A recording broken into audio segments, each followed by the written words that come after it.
let's transform that back to what we're talking about right now. Why do we pray and why do we fast and things like that? Because people literally, like people, youth and things like that, and Allah forgive us, even people whose beards become white with age. Jazakallah khair. Their beards become white in age. They have goals, and they have like very high level goals that include what? Buying a house or having a certain type of car. I know people, I went to university with them, so what's your goal in life? I want to buy a BMW something series. I don't know, I'm not really into cars, so brothers can maybe help me with what's a nice BMW or whatever, right? But these are goals that they have, right? What do we talk about? People are drunk, right? They're drunk. They don't understand what real goals are. They don't understand what real vision is. You understand what I mean? So what did he say? He said straight off the bat, he said that Allah Ta'ala just told you right now, right off the bat, what your vision should be. So it's incumbent upon you, it's incumbent upon His servants that they should concern themselves with that thing that they were created for. وَلِأَرَادُوا عَنْ خُطُوطِ الدُّنْيَا بِالزَّهَادَةِ. And he says also it's incumbent upon them to turn away from everything that will not take them toward that vision. Which is what? What do we have? We have a word for that, right?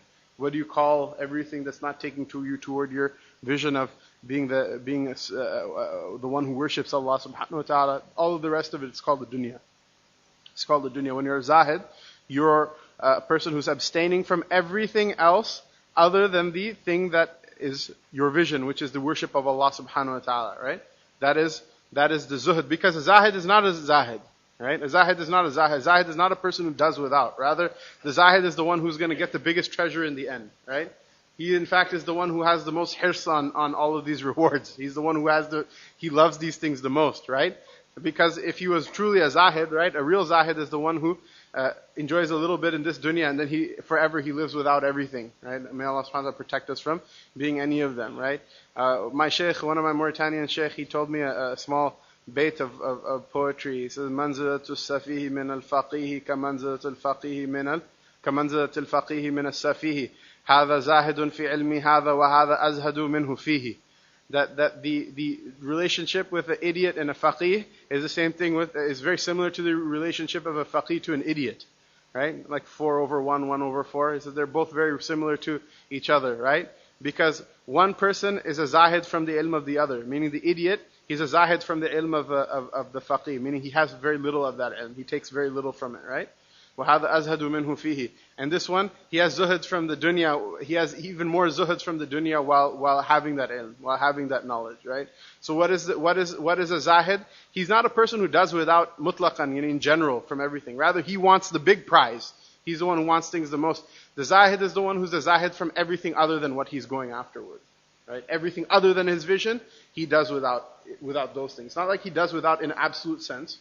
He does without everything else that doesn't take him toward his vision, right? So you should be concerned with that thing that you're created for, meaning your vision, and you should also turn away from those things that don't take you closer to that vision. فَإِنَّهَا دَارُ نَفَادٍ لَا مَحَلُّ إِخْلَادٍ. For verily, this dunya, this everything other than your vision, it is the abode which is perishing. It's not a place that will last forever. وَمَرْكَبُ عُبُورٍ لَا مَنْزِلُ حُبُورٍ. And it is a place that it's the thing the beast that you ride so that you can pass through it, not the place that you stop and you build a nice house and park your car over there, right? وَمَشْرَوْ انْفِصَامٍ لَا مَوْطِنُ دَوَامٍ. It's that place that you're going to be. It's that watering hole that you're going to be separated from. You're not going to be there forever. You're not going to be here forever. We're all going to die. I mean, we see other people dying and we're like, oh man, Allah Ta'ala make it easy for him. No, Allah make it easy for me. I'm going to die. Each one of us is going to die. Allah Ta'ala make it easy for us, right? We're going to be cut off for it. I don't feel sorry for people when they're dying because it's going to happen to me really, really soon. I just hope that I get to say the kalima like I see them saying the kalima also, right? He says you're going to be ripped away from it. It's not a homeland that you're going to stay in forever, right? We don't have passports. We don't have citizenship in the dunya. We don't have citizenship in the dunya. We have visas, temporary visas. When your visa expires, ask people, when your visa expires, they kick you out. If you want to leave or you don't want to leave, they'll throw you out, right? All of us, mashallah, are immigrant families, so we can relate to that. You may have citizenship in the UK, you may have it in America, but your visa in America is about to expire. Your visa in America is tough. The dunya, America, the dunya, they're the same anyway. right? So your visa is about to expire. Imam Nawawi is saying it. The Nabi Sallallahu Alaihi Wasallam. Everyone's telling it to us, and it's haqq. We know it's true, right? فَلِهَذَا كَانَ الْإِقَاظُ مِنْ أَهْلِهَا هُمُ الْعِبَادِ. And for that reason, the people who are awake, right? The people who are not drunk, right? From Allah Ta'ala's creation, those are the people who worship Him, right? وَعَقَلُ النَّاسِ فِيهَا هُمُ الزُّهَادِ. And the most intelligent people in that dunya are the people who do without the dunya, right? Do without anything that doesn't take you toward your vision, right? Now that's easy to say. The only small problem with it is that it's the opposite to like the thing that we've been raised to believe. And the thing that by custom we believe, right? Which is what? A smart person has a lot of money. A smart person has a lot of money. Person doesn't have a lot of money, it's a sign he's stupid. Right? It's a sign he's an idiot. Right? According to maybe not what we say, most people even what we say, but maybe not according to what we say, but what we truly believe, right? It's true, right? Because for example, I was in the university. I have a degree in biochemistry, among other things, right? And so, again, not from a super religious background. It's very funny seeing people talk to my father, right? MashaAllah, Allah Ta'ala reward you. Your son went and studied the deen. This is so wonderful. Allah Ta'ala reward him and things like that. Allah Ta'ala reward him. This is such important work. We're so glad that your son went. Allah reward you. We're so glad that your son went to do this. So what's your son doing? He's in law school. He's not going to study no deen. So I have bills to pay. I don't have time for this, right? Obviously, astaghfirullah Rabbi. I'm not trying to, alhamdulillah, it's Allah subhanahu wa ta'ala. I'm just happy. I'm happy. I know Mufti Abdul Rahman. He's like my hero to me.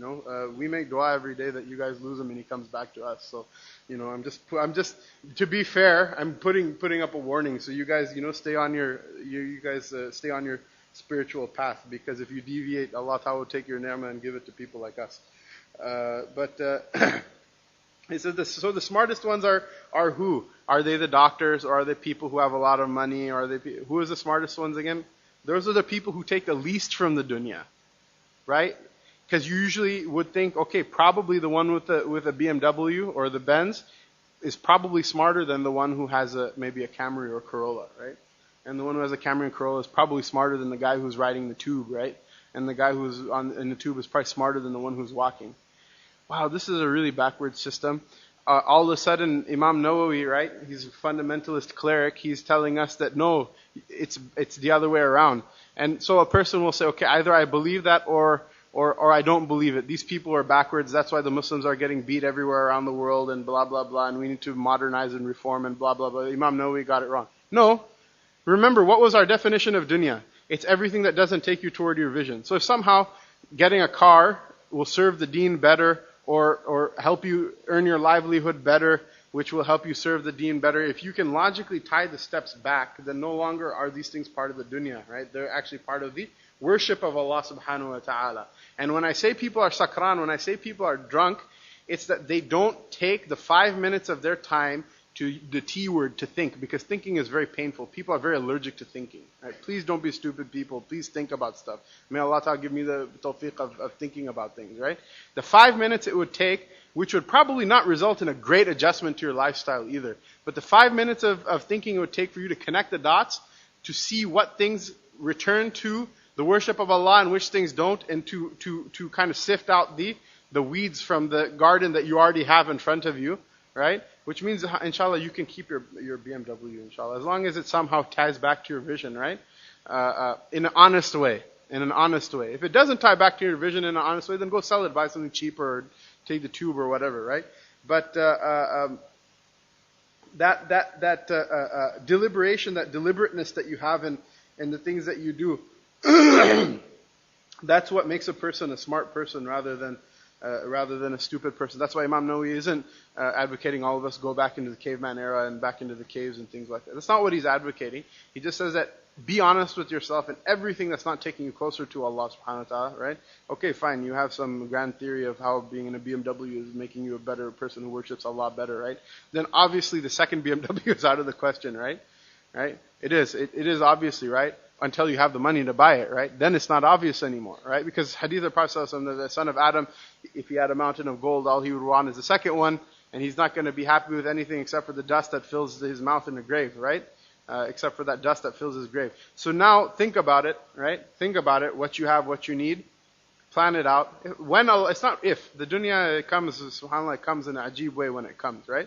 It's not if. When you get all that money and you become rich and blah, blah, blah, right? You say, no, I knew from before this is all I need, and I'm going to put the rest of it into something else that's actually going to take me closer to Allah Ta'ala, not be something that earns his anger, right? We're going to be the smart ones. We're not going to be the stupid ones. And then he brings a verse of the Quran. It says, قال الله تعالى إنما مثل الحياة الدنيا كماء أنزلناه من السماء فاختلط به نبات الأرض. And he says that verily the parable of the life of this dunya is nothing other than like a water that we have sent down from the skies. فاختلط به نبات الأرض. And from it the seeds sprout from those things that come forth from the earth. مما يأكل الناس والأنعام. All those things that people and their animals, their grazing animals eat, right? All the beautiful things that we eat. إذا أخذت الأرض زخرفها وزينت وظن أهلها أنهم قادرون عليها. And this process kept happening until the earth, it took all of its wonderful, beautiful things, flowers and all these wonderful things that look so nice. It became beautiful, zayyanat, right? Zayyanat, it became beautiful. With all these wonderful things that Allah Ta'ala sent down with His life-giving rain.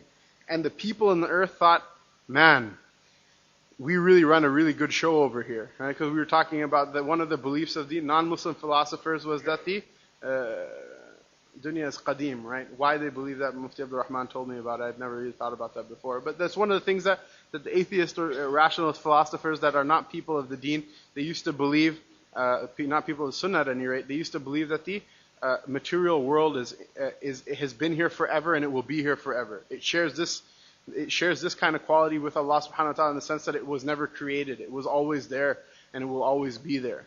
Right? And so what happened is that the earth became so beautiful from this life-giving rain that Allah ta'ala sent it, that the people thought, man, this is a really good show. They think we're really we're running this thing really well. And that happens. A person, they're young, they grow up, they go to school, they get a job, they're beginners in their job, then they move up in their field, they're getting good pay, they're already by this time married, have some children, respect in society, become on the masjid board, all these things happen, right? And then all of a sudden you're like on the top of your game, right? You're on the top, you're in this apex, you're in this good place, right? أتاها أمرنا ليلا أو نهارا فجعلناها حصيدا كأن لم تغنى بالأمس. Says bam, then the command of Allah Ta'ala comes. By night or by day, Allah knows best, right? And we all these wonderful crops, we do something to them that leaves them like it's harvested. Have you ever seen a wheat field or a cornfield after it's harvested? Right? The only thing left to do is gather together all the trash and burn it. And there's nothing else left to do. And come go to madrasa in Punjab in the May time and whatever. See what they do they burn all the chaff that's left over from the wheat fields. And it's a pretty sad scene. And when that happens, it will be such that you'll look at it and you'll think there was nothing here yesterday. There was nothing here, even though there was this wonderful, beautiful thing that happened yesterday. And Allah Ta'ala says, كَذَلِكَ نُفَصِّلُ الْآيَاتِ لِقَوْمٍ يَتَفَكَّرُونَ. He says, this is how we show our signs to those people who, again, what? They think about stuff all the time. They think about stuff all the time. We're wrapping up, inshallah. We're almost done. I'm not going to go through the whole thing, but he says, Imam Nawawi says, وَالْآيَاتُ فِي هَذِهِ الْمَعْنَى فِي هَذَا الْمَعْنَى عَفْوًا كَثِيرَةٌ. There's a lot of verses in the Quran. You remember the Tarawih you just prayed, right? There's a lot of verses in the Quran that are like this, that have the same meaning. There's a lot of verses in the Quran that have the same meaning. So, and then he finishes, I guess not finishes, but this paragraph finishes. He says, لَقَدْ أَحْسَنَ الْقَائِلُ. He brings 3 verses of Arabic poetry. He says, how beautiful is that poem that the poet said. He says, إِنَّ لِلَّهِ عِبَادًا فُطَنًا طَلَّقُوا الدُّنْيَا وَخَافُوا الْفِتَنَا نظروا فيها فلما علموا أنها ليست لحي وطنا جعلوها لجة واتخذوا صالح الأعمال فيه سفنا. And he says, Allah Ta'ala, verily He has some slaves. There's some of His slaves that He has that are intelligent. They're intelligent people. They divorced this dunya and they feared the punishment of Allah. They divorced the dunya, meaning their ta'alluq with the dunya is done. They got into a fight and they're not going to make up anymore.